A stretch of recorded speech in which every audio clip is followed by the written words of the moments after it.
Hi, welcome back to my channel. My name is Laura and today I'm going to tell you about all of the manga that I read in the month of September. Now, I ended up reading quite a bit this month. There are 48 volumes, but some of them are longer series and they're rereads. So I can talk about them a bit, but I'm not going to go into like extensive detail in any particular title, I hope. Otherwise, this video is going to be excruciatingly long and nobody really wants to watch that long of a video, I don't think. I don't. So I'm not going to talk about the manga in any particular order. I really have two giant stacks sitting next to me and they're completely in random order. They were just sort of taken from my room, thrown into this room, and I'm just going to talk about them in order of they are in my stack because they're pretty big stacks and I don't want to have to, you know, try and maneuver things around too much. So let's just start. So you already know that I ended up reading Complex Age Volume 1 by Yui Sakuma.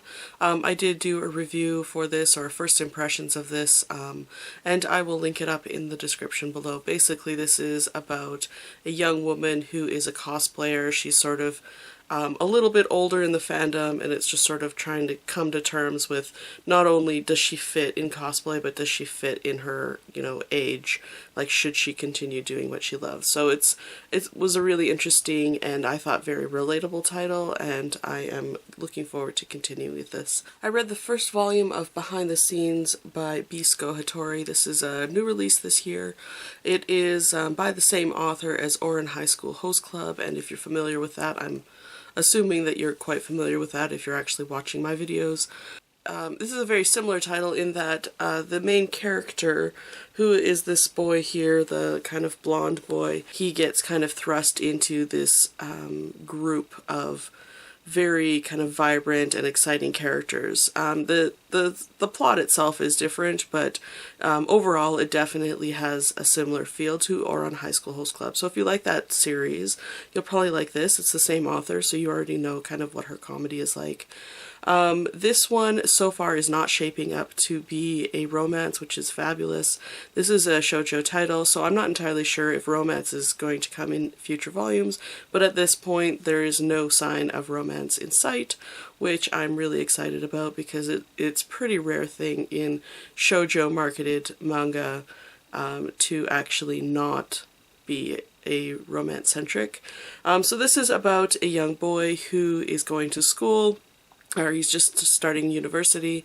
He's left his family and he's come to university, and basically his entire life he believes that he's a screw-up, and so anytime that he goes near someone he gets blamed for something or other, and so he just sort of believes that he's kind of cursed and a screw-up and kind of useless, and he's quite actually a pathetic character, and he ends up accidentally disrupting the filming of a zombie film that one of the film clubs is producing, and ends up getting kind of pulled in by another club which does all of the set design, prop design and makeup, and he ends up getting kind of pulled in by that club into being kind of part of their circle. I thought it was actually a really nice way to introduce him into this group. And, you know, as a character, despite the fact that normally this type of character in manga would drive me crazy, I actually didn't mind it because the other characters were so incredibly strong. You know, it is very similar to Ouran High School Host Club, which is, you know, so much fun to read. So I think this is going to be quite fun. I already do have the second volume, so I'm going to pick that up soon as well, but I haven't gotten into it yet. Yeah, I think if you like Ouran, you'll probably enjoy this one as well.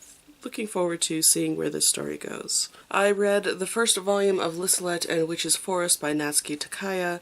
This is another shoujo title by the author of Fruits Basket, which you should probably be familiar with if you're watching this channel. I'm sure you've already at least heard of Fruits Basket. And I was a little hesitant about this title. You know, the only reason I picked it up was because of the author. And this one sounded a lot like a fairy tale, and it kind of turns out to being quite fairy tale-esque. It is about a young woman who is sent, basically banished from her kingdom to live east of the east of the east in a place that's so remote that it's the place of legends and fairy tales. And so she is in this sort of remote place where there are no other people around. She has two kind of servants, I guess. They're twin children who are her servants or familiars. And basically they just live in this remote little place where there's nobody else around. Then a mysterious figure appears, and it seems to be someone that Liselotte knew in her past, like a childhood friend. And so there's a little bit of mystery around her. There is a lot of mystery about why she is sent away, why she has been banished. There's quite a lot of things happening right at the very end of this volume where you're not really sure what's going to happen next. So it does... definitely by the end of this volume, you are interested in seeing where it goes. I certainly will be picking up the next volume because I am curious about where the story goes. This does have a lot of the light and dark elements that Natsuki Takaya is known for in her Fruits Basket series, and I think what makes her Fruits Basket series so successful, it's not just super fluffy light, it actually has quite a lot of darker themes and elements in it, and I think this one will also. It's still never going to match up to Fruits Basket, though, I don't think so. But I did quite enjoy it. The art itself is still her very kind of simple and a little bit stark. She doesn't draw a lot of scenery. She uses screen tone mostly to kind of add effect or to kind of fill a background, but I did find that quite a lot of the scenes were depicted basically only with screen tone, so they're just sort of dark or shaded, and it's just the focus on the characters, which is fine. It's just that I just feel like it's a missed opportunity.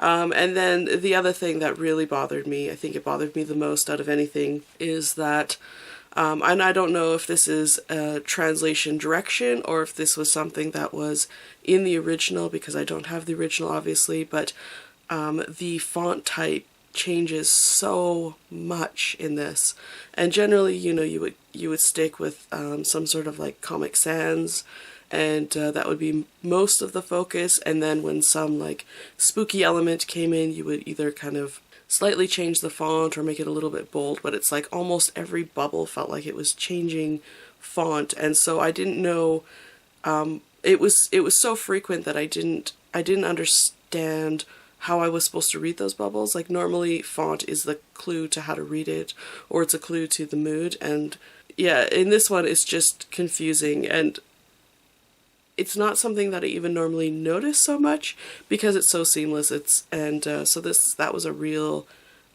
shortcoming of this manga. It really takes away from the story when you have to kind of sit there and think, well, how is this font relate to this text? Like, why is the font changing? Like, it just doesn't make sense to me, and it really does matter in comics because there is so little text. Other than that, though, the story has a lot of promise, and it does look like a really fun character story, and if you are a fan of Fruits Basket, if you're a fan of really cute stories with a little bit of a dark edge, I think that this will be kind of a satisfying story for you. I think you would enjoy it. I think I ended up giving it about 4 out of 5 stars, so I enjoyed it quite a lot, and I'm looking forward to picking up the next volume. I read the first volume of Sweetness and Lightning by Gido Amagakure, and this is my first time reading this author, and so I was completely unfamiliar with them. It is a cooking seinen manga, so essentially manga that is marketed to men. It is about a single father and his young daughter, and he is a school teacher. They've recently lost his wife, the daughter's mother, and he's kind of been quite pathetic at mealtimes, and he kind of decides that he wants to feed his daughter delicious food, and so he ends up basically having a friendship with a female student whose mother is a restaurateur, and ends up going to this restaurant when it's kind of vacated, and the three of them together end up cooking very simple foods for the daughter to eat. And they just eat together, and that's basically what the story is. It's quite cute, it's quite sweet. I do find that this one is a little bit slow, you know, it is just about cooking simple food. There are recipes in it, so if you wanted to actually make these dishes, they're quite simple to follow along. There doesn't seem to be a lot of plot and purpose, and it is fairly episodic in my opinion. So I don't really know if there is going to be any story. And personally, I was actually a little bit bored by the time I got to the end of this manga. So, you know, I have read other cooking manga that I thought that I liked better. So this one is just not there for me, and I'm not sure if I even will be picking up the second volume. If you have watched the anime and know that there is more to the plot than just cooking and eating, then please let me know, and I might consider the second volume, but otherwise this is probably as far as I'm going with this manga. The art in it is very cute. There's definitely nothing wrong with it, it just is something that didn't appeal to me in the end. Now, there are some other new titles in this stack somewhere, but they're a little bit further away, so I'm just going to talk about some of the rereads that I've had. I ended up reading Volume 1 and Volume 2 of Fall in Love Like a Comic by Chitose Yagami. It's very cute, but it is a children's manga, or maybe kind of closer to preteen manga. It is about a young girl who is probably in junior high, and she is a mangaka. She's a secret mangaka, and she likes to draw romance manga, and but she's never had a romantic relationship, and so her romance scenes are not, you know, what they should be in the manga. She basically ends up asking out this boy on a date and says, "Do you want to be my boyfriend temporarily so that I can get some experience so that I can write better manga?" And he agrees to do it, and basically he's the perfect boyfriend, just like she would write in a manga. And it's very cute, it's very sweet. The characters, the way that they react, they definitely act like they're maybe 8 years old. It's like there are a couple of little themes in it that are a little bit older, but it's definitely has a young manga feel. But where I think actually the value of this comic is in the side panels. So if you read any of the author notes in the margins, I think that's where the value of this comic is. So she does actually talk about how she goes to an editor, you know, what the different parts of a manga are called, and sort of the editing process. So actually I think that that's where it would, you know, maybe interest at least manga readers. When I initially read this, I absolutely hated it. I have read it quite a few times since then. It's very cute, but it is not good, I guess. So I don't really recommend it, but it is only 2 volumes and it's easy to read, and like it's just, there isn't a lot of substance to it, I guess. Maybe that's what it is. There's not a lot of substance to this title. So it has its place, but at the same time it's not something that I would recommend generally to most manga readers. But if you're absolutely brand new to manga and you're about probably under 12 years old, yeah, maybe like the 10 to 12 years old, and you've just discovered boys, that would probably be the best reader for this. I read Volume 1, Volume 2, and Volume 3 of B.O.D.Y by Ao Mimori, and there are quite a few more volumes. I think we have until, I don't know, Volume 8 or something, and I think it goes a little bit longer than that. This is a shoujo series about a girl who has sort of her sights set on one of the boys in class. He's a little bit plain and he's a little bit quiet and nobody else is really interested in him, but she is, you know, she thinks that he's a little bit of a diamond in the rough, and she wants to go out with him, so she has this massive crush on him.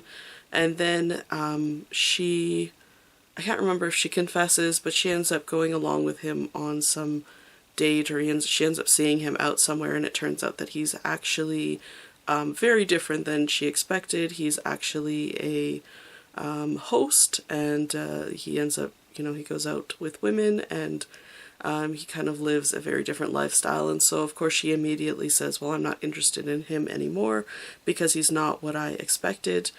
And that obviously makes him say, well, you know, you're going to fall in love with me. I'm going to make you fall in love with me, because he's quite conceited. And so she's like, no, no, no. And he's yes, yes, yes. And so while he's trying to convince her that she's in love with him, he ends up kind of falling in love with her. And he's sort of like genuinely interested in her. And so she's like, well, I'm not really interested in you. But then she is interested in him. And then I think he's not interested in her. It's so annoying. And I could really only get until the 3rd volume. There's just so much angst, and it just seems incredibly unnecessary, and these are just the type of characters that I don't like to read about. So I'm not sure I'm ever going to get past volume 3. I've picked this up a few times to try and like plow through, because there's got to be more to the story. You know, it did make it quite a few volumes, but I just don't know that this is ever going to happen. I might try again next year. I do try quite often, so yeah, so if that sounds like a story that you would like, maybe that would be something you'd be into. The art in it is very cute. Definitely the character's design is very sweet, but it's just not a story that I enjoy. So I didn't really care for this one, and yeah, you might. Not me. I read the 2nd volume of Everyone's Getting Married by Izumi Miyazono. I did end up reading the 1st volume, I think, a few months ago, and so I've just finally... actually, I just got this one and I read it right away. It wasn't as exciting as I had hoped, but I think it's just, you know, 2nd volume, the story is sort of progressing, and so it's about the 2 main characters and just a slow progression of their relationship. In this one, it's mostly about how they're both very busy and they don't get to see each other very much, and so that's basically what the plot is about. It's still a good story, and there's some interesting... at least speculation going on about why the main character is not interested in getting married, and so at least I have some speculation about it. I'm not going to talk about it too much, but it's an enjoyable volume. It's continuing to be an enjoyable read, and I'm looking forward to the next volume. Next I read volume 1 of Kamichama Karin and volume 2 by Koge-Donbo. This is the same author as P.O.D.Y, I believe. A new release of the anime has just come out on DVD, so you might have heard of Koge-Donbo from there. I had recently just read Kokon, I think the month before, and I really enjoyed it. It's just been such a long time since I've read anything Koge-Donbo, and I just really had such a lot of fun with it. It's just that the characters are so cute, but there was quite a lot of dark elements to it, and it's just really, really enjoyable. Koge-Donbo writes some of the like cutest, sweetest characters. They're so cute that it's sort of like, it's sickly. It needs a little something to temper that sweetness, in my opinion, and this one doesn't feel like it has a lot of tempering. It's just incredibly cute. You can see here on the character on the cover, like she is... the characters are all drawn kind of almost as though they're chibi characters, so they're very, very sweet. This one is about a girl who has lost her parents, and she goes to a new school, and she has this ring that her mother gave her. I think it's the only thing left of her mother, and the ring gives her the power to become a goddess. And it's not a goddess in the same way that we would think of goddess. It's more like kind of a magical girl type thing. This turns out to be more of a high school battle manga, I guess, or, you know, one of those series where, you know, there's some people on this team and there's some people on that team, and they're not really, either of them aren't really bad or good, but some of them are, they all have this ability to transform, and there's a little bit of battling, and you kind of have to wait for the plot to continue or to thicken before anything kind of really happens, I guess. You know, there's potential for a story, but I think it's so cute, it's going to be hard to get there. I am going to push through and keep reading this, just because this is a Koge-Donbo that I hadn't read before, and P.O.D.Y was one of my absolutely very first manga that I ever read, so I just sort of owe it to myself to read all of her works as they come out in English, or as I collect them. So I have quite a few Koge-Donbo works in my collection, and this one is recently complete, so I have to read it. And it's fine, it's just that it's so different from what I have been reading, And definitely I feel like Koge-Donbo's work really appeals to a younger audience than I am. Definitely more of a preteen-ish type situation. Most of her characters are about like 12, 13, and I think that just and they do seem to be relatively like age appropriate for that age. So it's very cute. It's just that it's maybe a little too cute. I read the first volume of Kuroko's Basketball. This is 1 and 2, and I actually only read the first volume. I haven't read the second one yet. So just half of this omnibus. I am actually going to wait until a little bit more comes out before I continue reading with this. It's about a character named Kuroko, and he is a member of sort of a legendary junior high basketball team where everybody was exceptionally skilled, and his skill is basically to be invisible. He's so plain and so ordinary that people just don't see him, they don't notice him, and so he's sort of a master at being invisible on the court and can kind of get anywhere. But he's also invisible in real life. And so because his character is so subdued and plain, it's very hard to pull off an engaging story. And I think that I need more of a story before I'm going to become engaged or even interested in this character, because he is so plain. And I think actually this would work better in an anime. So if you're like trying to decide between manga and anime, I think anime would work better, just because you would be more surprised when he shows up in certain situations. Here, you know, you flip the page and like, oh, he's in this panel, he's not in that panel. But in anime, he can, you know, disappear and reappear suddenly. So I think that it would actually work better in anime. I am looking forward to reading further in this series. You know, I will continue to read in the series, but at this point, it's a very difficult character to write, and obviously this is a successful series. You know, lots of people like it. Many people were kind of clamoring for it to get released in English, so obviously the author was successful, but at this point I'm not engaged in it, so I'm just going to put it down until more of the series comes out. I will continue buying it though, so I'm intrigued. I'm definitely interested to see how they pull it off, but at this point I'm not convinced in the series, so I need a little bit more time with it. So the next title that I read was Volume 3 of Yowamushi Pedal by Wataru Watanabe, and this is a series that kind of is just continuing along. I really enjoyed this volume, but I am finding that, you know, there isn't a lot happening. It's still quite a slow progression, sort of working on building characters and developing characters. I do enjoy the art in it. I think that it really services the topic well. I think that it really helps illustrate the fact that, you know, road racing itself is also, like, in my opinion, not incredibly interesting to watch in, like, real life. So the fact that they've kind of made it interesting to look at in manga is, I think, quite astounding. And definitely some of the characters are quite interesting. The dynamic of the characters is so unique in that really everybody likes each other.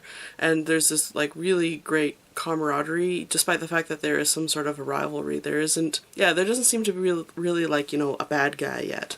And I think that in order to make this series exciting, they really need to have somebody there that kind of is in opposition or some sort of rivalry for the main character. So like right at this point, he's just met a fellow rider from another team. The entire road racing team has gone on a training camp, and so they're at a facility where they can train and build up their stamina and build on their skills. And kind of overcome any weaknesses they have, and he ends up running into basically a rival from another team, although it's very much, you know, another happy rider. And they have very similar skill and very similar mindset about riding, and so potentially this is going to be the rival character, but there does need to be some sort of force or some sort of something to kind of fight against, and right now they're just sort of learning without a lot of resistance, and I just need a little bit more. So right now I'm not really sure where the story is going, or, you know, like right now there doesn't feel like there is a whole lot of story, because there isn't really a lot of tension or pressure anywhere in particular. So It is still really enjoyable though, and I am enjoying the art, and I'm going to keep going with the series. And it is quite unique. I have never read a manga about cycling before, so I'm enjoying it. I read Backstage Prince Volume 1 and Volume 2 by Kanoko Sakurakoji. This is the same author as Blackbird, so if you are a shoujo reader, you probably are very familiar with Blackbird, or it is quite a popular shoujo series. This one is just a 2-volume series, so it's quite an easy one to read and get into. Her art style is quite nice, definitely unique character design. This is about a young girl who is not super interested in boys. She's not super interested in like things that are popular. She just wants sort of a quiet life, and she just wants to find a boy that will say, like, you're mine, be mine forever, and like that just needs her. And so she's not super picky, and one day she accidentally she's carrying a dictionary in her bag and accidentally kind of throws her bag and hits this boy in the ribs and ends up breaking his ribs, and so she ends up kind of becoming his assistant, and he turns out is the son of a kabuki sort of dynasty, and he happens to be basically a kabuki prodigy, so he's quite famous, he's quite well known, and but he also is he has incredible social anxiety, and so he doesn't like to be around people at all. He's extremely introverted, and nobody has even been his assistant before because he just does not like being around people. And so she ends up becoming his assistant, kind of getting the front seat into his world. There aren't a lot of series that I've read about kabuki. I think maybe 1 or 2 I've read about kabuki plays, but not about actual dancers that are performing, so I think this is sort of a unique subject that is covered here, at least in translated manga. I think it is quite a good story, and it's actually one that I pick up when I've got a few minutes and I just want to read something light and fun and nice and romantic. So I actually read this one probably like twice a year, and I've read it probably twice a year since we've had it, so many times. It's really cute, and I like the characters in it. The next thing I read was Yona of the Dawn by Mizuho Kusanagi. I've read the first volume. I don't think the second volume is out yet, I might be wrong. And this one is a princess fantasy, so it's pretty much what you would expect from princess fantasy series. It takes place in a remodeled or reimagined Korean kingdom, and Yona is the princess of this kingdom, and she loves her father, who's a very kind of kind man, and she has 2 protectors, one that she's sort of a friend of the family, I guess, that she's in love with, and one who happens to be her bodyguard, who she's not in love with but is in love with her, so a nice little romantic triangle right from the start. And then something ends up happening, and her father is killed, and the kingdom is about to be taken over, and she is about to be murdered as well, and her bodyguard takes her away, and so they go on a journey to kind of escape from whatever doom is going to happen. I believe things will turn around where she gets to a point where she has to, go back. But right now it's just sort of getting her out of there and keeping her safe.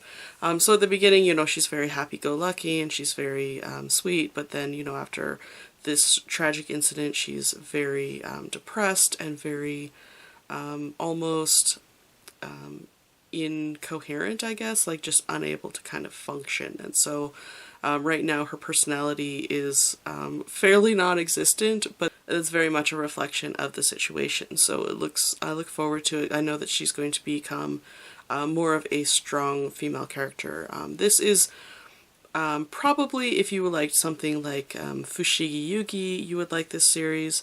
When I was reading this, I was actually thinking of another series that was really reminiscent, which you might not know, but if you do know it, that is 2 Flowers for the Dragon by Nari Kusakawa. So if you've read this one and you kind of enjoyed it, this one, it was incomplete in English.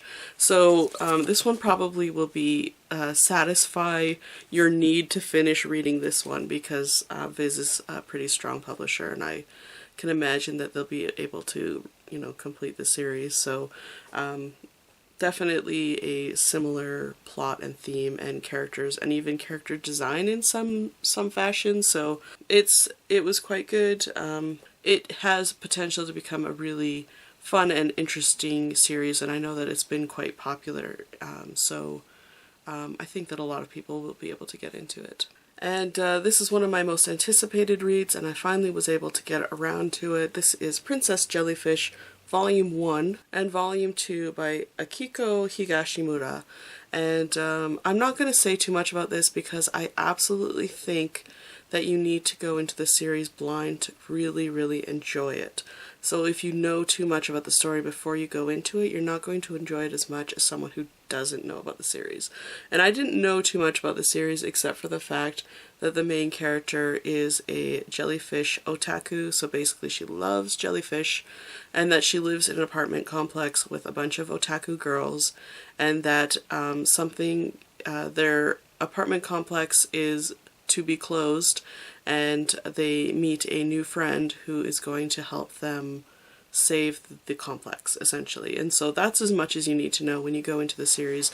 It is a josei title, which means that it was originally marketed to women. So it is a little bit older, maybe a little bit more mature.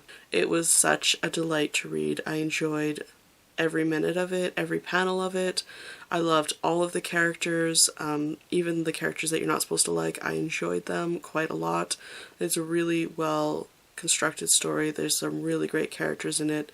There's a lot of fun to be had when you read the series, and yeah, I can highly recommend this. I probably could recommend it to just about any reader at this point. You know, it's not just women who would read this. Definitely that's who it was marketed to, but you know, if you like manga, you will probably like this series, and it was such fun to read. I think the third volume is out or just coming out soon, so I'm really looking forward to reading that one as well. So anyway, I gave this one 5 stars out of 5 stars when I read it, and highly recommend it, but I'm not going to talk about it too much because you shouldn't know what it's about, except for that it's delightful. Then I read From Far Away, Volume 1, Volume 2, 3, 4, 5, 6, 7, 8, 9, 10, 11, 12, 13, and Volume 14 by Kyoko Hikawa. So this is a series that I have read many times, and when I first bought it was actually only a couple years ago. I first bought it, I reread it 7 times in a row because I had never reread something that way before, and I thought that it would be kind of an interesting exercise, and it was quite an enjoyable series to reread. It is a very cute and sweet series. Basically, it is about this girl here, and she is transported into a fantasy world where she is the key to this tragic prophecy that is about to come true, and essentially she ends up running into this character here who is very handsome, and he happens to be the thing that needs to be unlocked. He is the incarnate of this doom and destruction that is about to happen. This isn't a spoiler because it's learned right in the first volume. And so basically he has come to this prophetic place to destroy this thing that is coming to his universe, to turn him into like this agent of destruction, and he discovers this young girl, and so instead of destroying her, he ends up kind of taking her under his wing, protecting her, and it is a very cute fantasy. I really, really enjoy the series. There are a lot of problems with it though. I could never in good conscience give it 5 out of 5 stars because there are so many problems with the translation of this manga, and I have actually looked many times at buying the Japanese edition of this manga just so that I can compare the translation of what the problems I think are, and there's so many places in it where I just cringe because the translation seems so off. And then there's also this prophetic event that's supposed to happen, and the reason that I can't explain it very well is because it's not explained very well in this manga. You know, despite the fact that I read it 7 times in a row, I cannot explain to you really what this thing is. she is called the Awakening, and there's even a phrase in there that the Awakening is going to awaken us. I do not understand at all what that's supposed to mean. It isn't sort of like really explained. It's just sort of this doom and gloom thing, and there's a lot of badness coming to this world, and they need to kind of cleanse the badness away. It's pretty kind of a standard fantasy series, so something like Red River, something like Fushigi Yugi, this title. What this title does really well that those other titles don't is that the character that comes from Earth to this fantasy world, she does not speak the language, and it isn't just sort of you know, explained by, oh, you're wearing our clothes, now you can speak our language.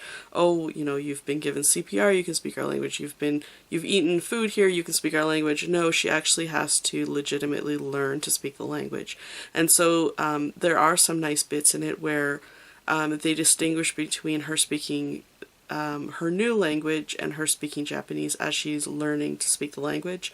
And so the bubbles actually change depending on what language she's speaking. And it's easy enough to tell, like you don't actually need the bubbles to tell you, but I thought that that was a very nice touch that other series haven't bothered to do. Like, you need to explain this. And so this one actually does explain. But the big event is not really that explained. The characters are really good. The romance is incredibly sweet, and their kind of band of characters are really an enjoyable group. Like, they really kind of take in some unusual characters into their group that normally don't end up kind of joining these kind of quest type romance fantasy series. So I enjoy it quite a lot. I read it every year, just like I read Red River, but I do have some significant reservations about the translation. So I bet if this got a new translation, a lot of the problems I had would go away. So yeah, I'm looking forward to if that is possible. If you're interested in reading this, it is a little bit of an older title. It is by Viz, but it's an older title, so it's not as easy to find. I don't know if Viz has, you know, like digital editions that you can buy on Amazon or something, but I do know that it is available in Overdrive, so if your library has Overdrive, you should ask your library to pick it up. So it is available through them, so you can at least read it at your library, so it's possible anyway, if they're willing to do that for you. So anyway, it's always a fun series. I really enjoy it. It's very classic 90s fantasy shoujo, and I will read it over and over and over, despite its flaws. So I had a little mix up with my camera. I turned it off to go and answer the phone, and then I came back up here to, you know, tell you about the last title that I read, and I forgot to press record, and so it's a few days later actually, and I'm just going to finish this video because I didn't want to just not talk about this title, but I'm not going to show you every single cover because it is 18 volumes long. So anyway, that is a Sensual Phrase. So I read volumes 1 through 18 of Sensual Phrase by Mayu Shinjo, and I've read this many times. It is a shoujo title.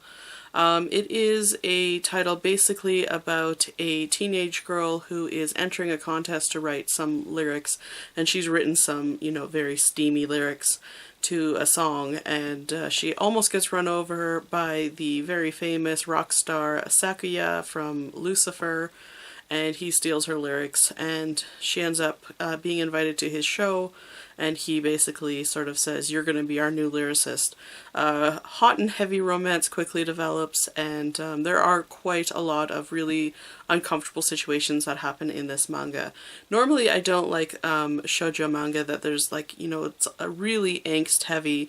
There is a lot of doubt between this couple, you know, constantly he'll say, "You can trust me," and she'll say, "I trust you," and then she'll say, "I don't trust him." Like, it's like instantaneous like forgetfulness about what they've just said to each other, what they've just promised to each other. And if you are sensitive to any particular topic, this one does have a lot of triggers in it. So there is rape, there's drug use, there is prostitution, there is physical abuse, self-harm, incest, you know, it's all in here, and you know, when I read this, I often wonder why it got made into a shoujo manga.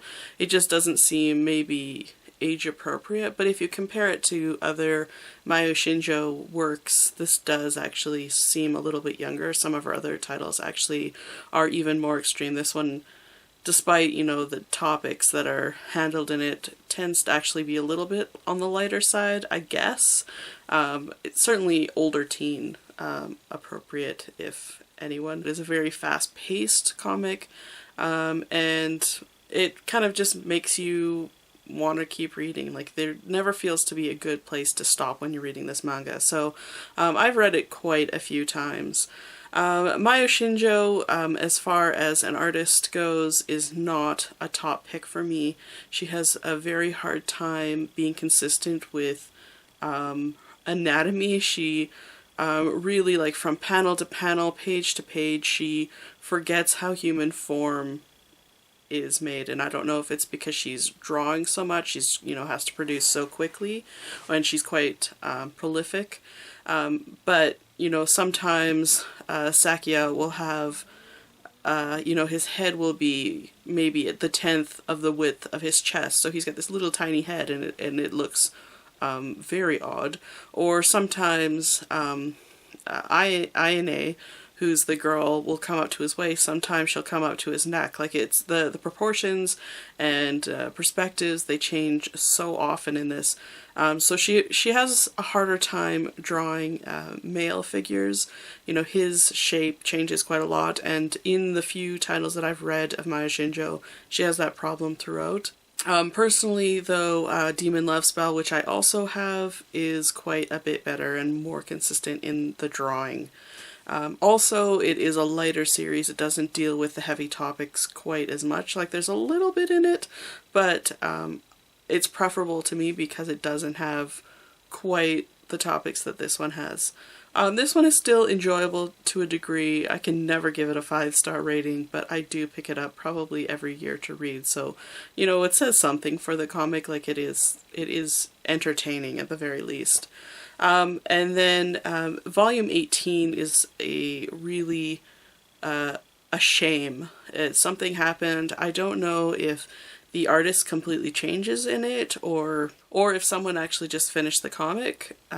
It's sort of like a little bit of an after the story one-off little chapter, but the shapes and forms and drawings and even like plot changes quite a bit. Like, this is a fairly, you know, it touches on some fairly erotic themes, I guess. There is quite a lot of sex in it, but it's handled in a way that I'm not terribly, like, you're not seeing a whole lot. It is still kind of teen appropriate in most cases.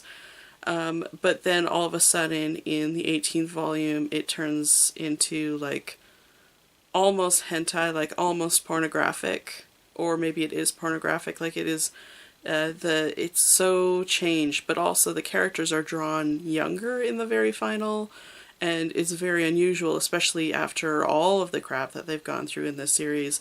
They shouldn't be looking better, they should looking more mature. Like, they have dealt with a lot in this series. They shouldn't be looking like they're, you know, 13 years old. So the very last chapter is a real disappointment, especially because that's how this manga ends. It ends on this really odd chapter, but everything else is kind of fun. The reason that I actually pick this up all the time is because of the side characters. Side characters, mostly his bandmates, they get their own kind of romantic stories, and they're so enjoyable. All of them are enjoyable, and they're really cute romances, and they're really cute characters, and they're quite fun. And so I prefer those stories to the main whole body of work. And that's basically why I read it. It's because I want to read about these other little characters. But, you know, you have to read quite a bit in order to enjoy those, like, 5 or 6 omake or side stories. So it's not necessarily a title that I would recommend to everyone, but I do enjoy it to some degree, and I do read it quite frequently, and I probably will talk about it again next year, so I don't need to go on and on about it. But yeah, so that's what I missed recording earlier. Anyway, thank you so much for watching my video, and I will see you in the next one. Bye for now.